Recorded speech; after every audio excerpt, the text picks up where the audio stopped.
Hello, you are most welcome, ladies and gentlemen, to your power behind the voice on Tuesday Night Anatomy with Daniel Okon.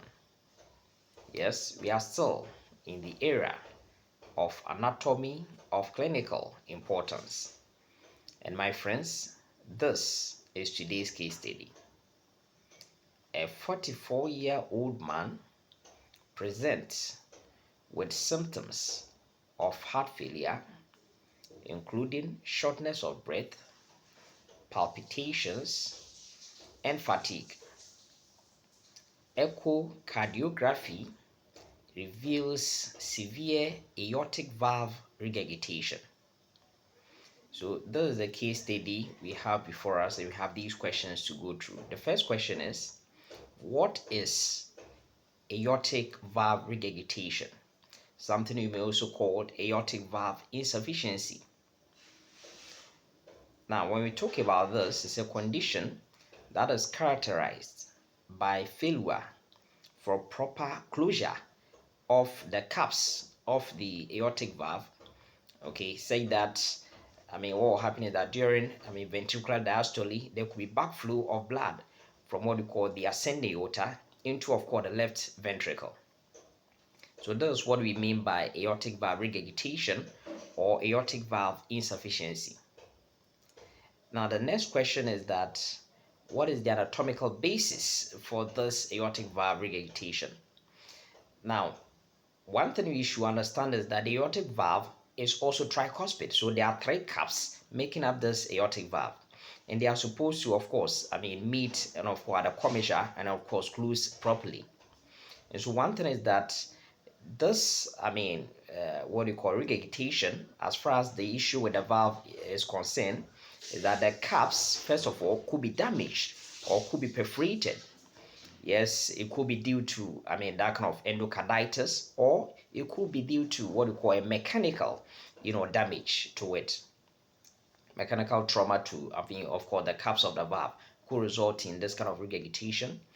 The other one is that these caps could be, of course, extremely stretched, especially in situations of hypertension. Okay, so chronic hypertension could result in the caps being stretched, and of course, this kind of aortic valve regurgitation could result. And then, of course, yes, the other thing that could happen is that it could be a congenital issue. So where, of course, there was issue during, of course, the development of the caps of the valve. Okay, say that, for instance, there are some individuals, instead of the aortic valve being tricuspid, it could be bicuspid. Okay, so all these things could, be risk factors which could result in this kind of aortic valve regurgitation. And so the next question we want to ask you is that what will be the hemodynamic, consequences or effects that this aortic valve regurgitation will result. Now, the first one that is extremely important is that there could be volume overload.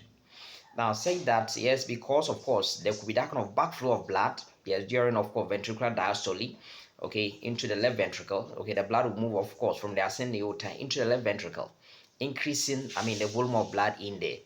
And so what will happen is that the left ventricle as well receive some volume of blood coming, of course, from what we call the left atrium.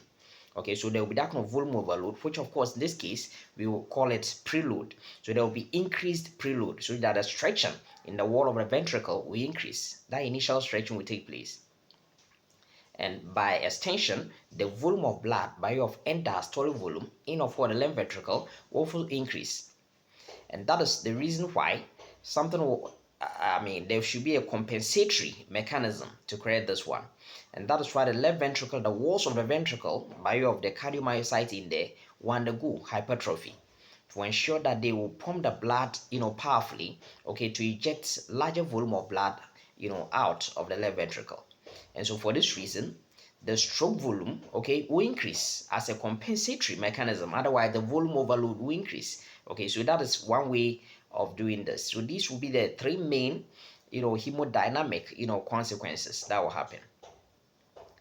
Now, of course, there could be management with some medication, but at the end of the day, sometimes there will be the need to replace, this kind of aortic valve, through surgery has to be done. So my friends, these are some of the things. When you have some of these signs and symptoms, you quickly, get to a health facility. Okay, of course, a proper one for that matter, for a comprehensive, test to be done. I'm very grateful for your time this evening. Have a good night, all of you, and may the good Lord richly bless you. Amen.